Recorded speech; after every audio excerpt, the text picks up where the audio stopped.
7. The hashtag that I picked is society. When we say society is a group of people, and I believe the only thing that I would say with the hashtag society is that we are diverse. We differ from one mind to another, and that is something that we should respect and show our authentic self so that we can contribute to the community and make a better society. Thank you. Thank you so much, candidate number 7. Please stay for your score. Judges, score mo, show mo. Judge number 1, 9. Judge number 2, 9. Judge number 4, 10. Judge number 5, 9. Judge number 6, 10. Judge number 7, 9. Once again,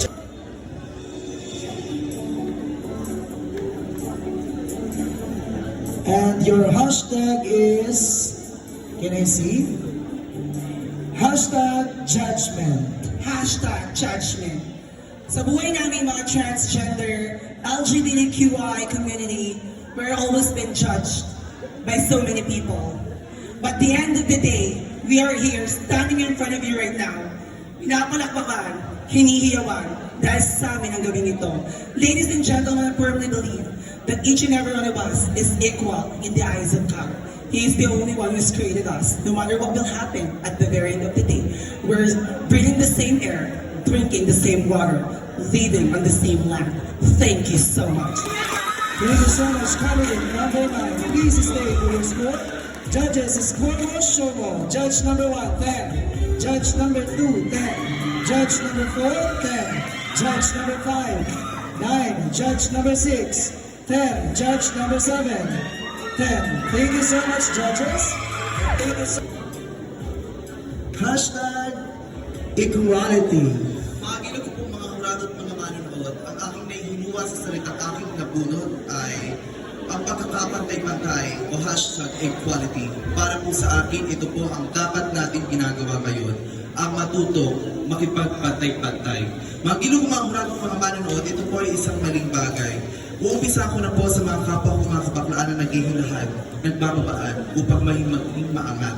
Ladies and gentlemen, dapat alisin na ho natin yun sa utak natin. Ang gawin natin, hindi lingid sa inyong harapan ay kaalaman na dapat ang pagkakapantay-pantay dapat natin ginagawa. Katulad na lamang po na nangyayari ngayon, pinapanood nyo kami dahil alam nyo po sa sarili nyo na tayo lahat ay pantay-pantay.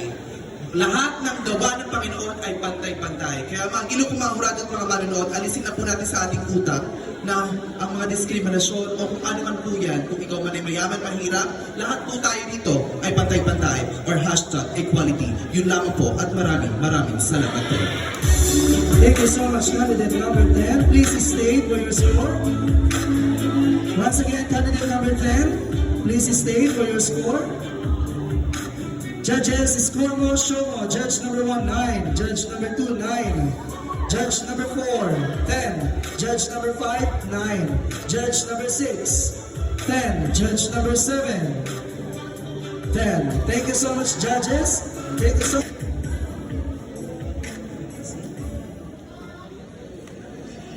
Hashtag unique.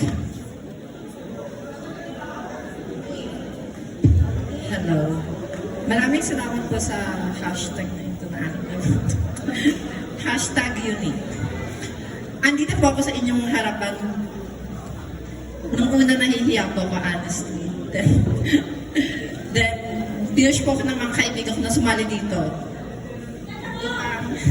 May unique ako. Thank you.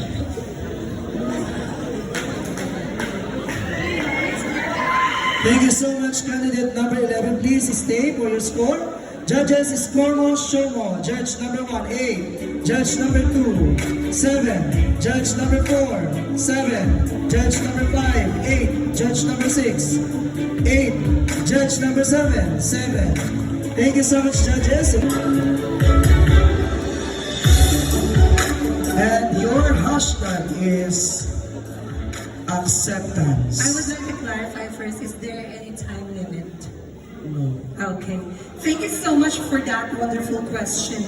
As I grow up as a part of the LGBTQIA plus community, it was really hard for my father and especially to my siblings to accept me because in our family, the concept of masculinity is in there. My father is a policeman. My two brothers is also a policeman. And at first, they cannot deny the fact that they didn't accept me for who I am and what I am.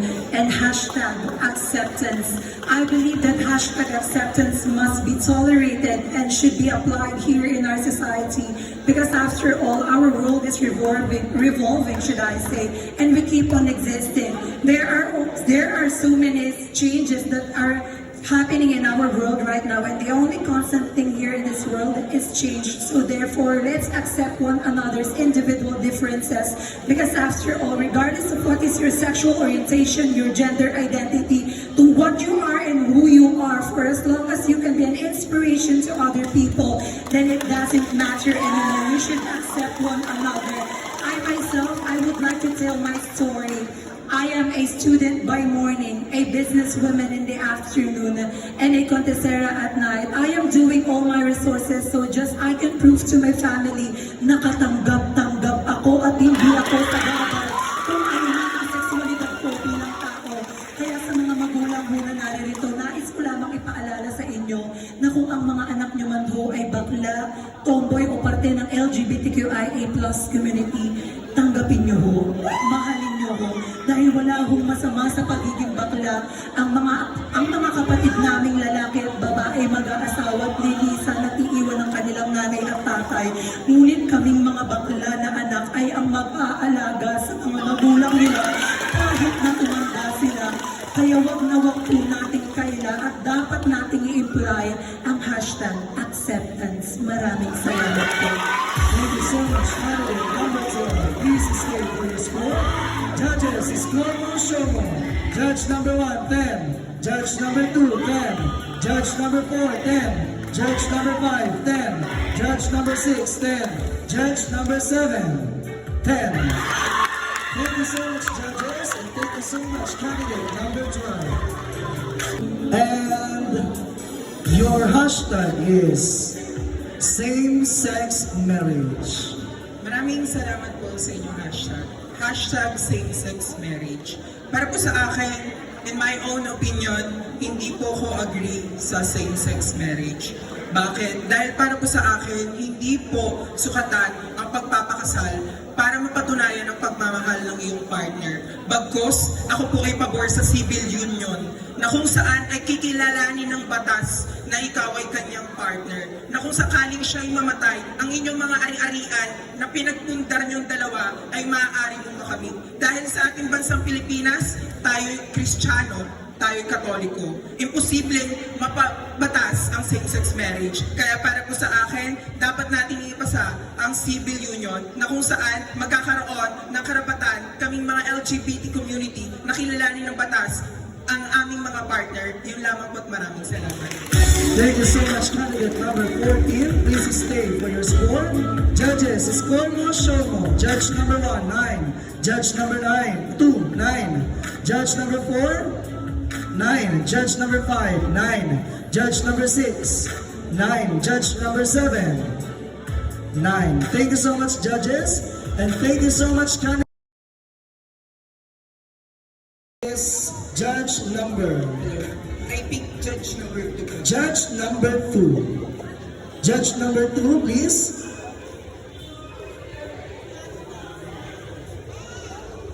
Hello, good morning. Good morning po. My question is, ano sa tingin mo ang dapat gawing aksyon ng ating gobyerno sa ginagawang panggigipit at pang-aakin ng bansang China sa West Philippine Sea? Again, ano sa tingin mo ang dapat gawing aksyon ng ating gobyerno sa ginagawang panggigipit at pang-aangkin ng bansang China sa West Philippine Sea? Maraming salamat po sa inyong katanungan. Para po sa akin, ang dapat gawing aksyon ng bansang Pilipinas ay protektahan at bigyan ng serbisyo ang tayong mga Pilipino dahil nakasaad nito sa 1987 Philippine Constitution that the prime duty of the government is to serve and protect the people. At nakasaad sa arbitral ruling na sa atin ng West Philippine Sea, na kung saan na kapag nasa atin ng West Philippine Sea, maraming Pilipino ang magkakaroon ng mga negosyo dahil alam naman natin na likas sa yaman ang West Philippine Sea. Kaya po, ako'y kumakatok sa gobyerno kung ito po'y maririnig nyo. Sana ipaglaban nyo kaming mga Pilipino dahil pinaglalaban namin ang bansang Pilipinas. Dahil nakakalungkot isipin na bayan natin to, nagpapasakop tayo sa mga dayuhan. Yung lamang po at maraming salamat. Thank you so much, candidate number 40. It's judge number 7. Judge number 7. Hi. Hello po.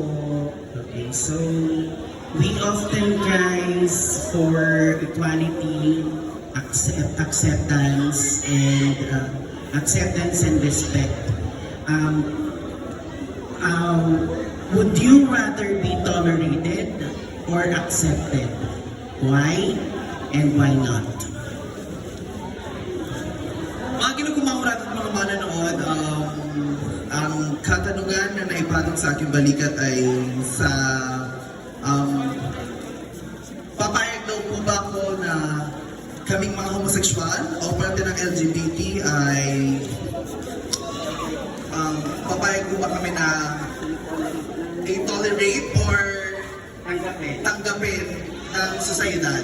Ladies and gentlemen, para po sa akin, hindi po ako papayag na i-tolerate kami pag gusto ko po na kami po ay tanggapin. Dahil kapag, ladies and gentlemen, para lang po yan sa mga bata. Kapag ikaw, magulang ka, tinolerate mo ang anak mo, ano bang mangyayari? Lalo siyang kakawala. Lalo siyang magbibigay sa inyo ng sama ng loob at sakit sa ulo. Parang ganun lang rin po yan eh. Ladies and gentlemen, pero kapag ikaw ay tinanggap ka ng buo, mamahalin mo lahat ng nakapalibot sa iyo. Magiging totoong tao ka, magiging tama ka, kasi alam mo, natanggap ka ng mga tao nasa harapan mo. Ladies and gentlemen, yun lamang po ang aking kasagutan. Marahil kung ang kasagutan na hinahanap niyo po sa akin, ma'am, ay pagiging inteligente, marahil mali po ako, or mababa po ako sa kasagutan. Pero kung ang hinahanap niyo po ay nanggaling sa puso, pumasok sa utak, at binuka ng pitik, marahil ang aking kasagutan, ang tinatawag nating 100%, tugpa. Yun lamang po. Thank you so much, candidate number 10.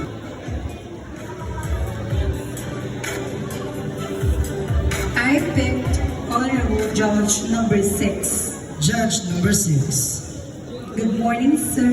Good morning. Then, number 12. Ito ang iyong katanungan. What will you choose? To be rejected or to be ignored? And why? Ulitin ko. What will you choose? To be rejected or to be ignored? And why? Thank you so much for that wonderful question. To be honest, I can really apply it to my everyday life as a contesera because I am going to each and every part of the different, or should I say the Philippines, specifically the Luzon, because I would like to try my luck and I would like to prove who I am and what is my capacity as a person. Now, if you're going to ask me, what will I choose? To be rejected or to be ignored? Let me differentiate the two first. When you were rejected, it means there is sympathy in there. You were noticed, and it is just that you do not fit to a certain standard of a person. And when you are ignored, or should I say, am I right, ignored?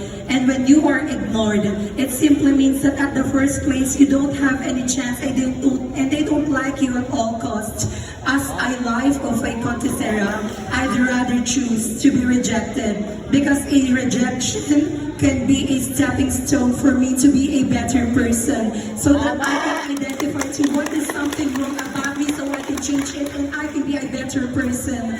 I'd rather be rejected at all costs. It just means that the time is never ever for me. I will always clap for other success. Lagi ho akong papalakpak sa pagkapanalo ng ibang tao dahil naniniwala ho ako na ang panahon ko ay darating at kung pagbibigyan niyo ho ako, sana si candidate number 12, ngayon na ang panahon na yun. Maraming salamat. Thank you so much, candidate number 12.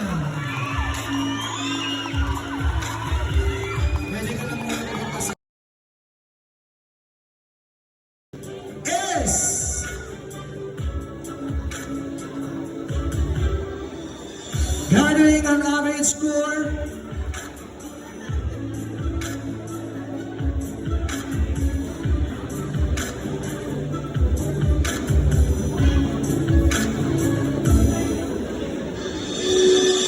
$664 points. Napakataas, ano? Wow. Our second runner-up is candidate number...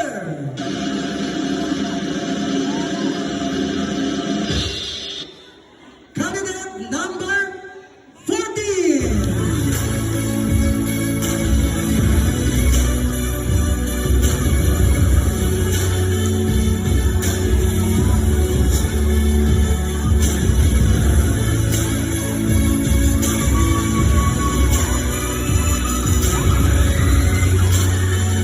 Is garnering an average score of 697 points. Total po yan ng 7 judges. At ang ating first runner-up, garnering an average score of 672 points.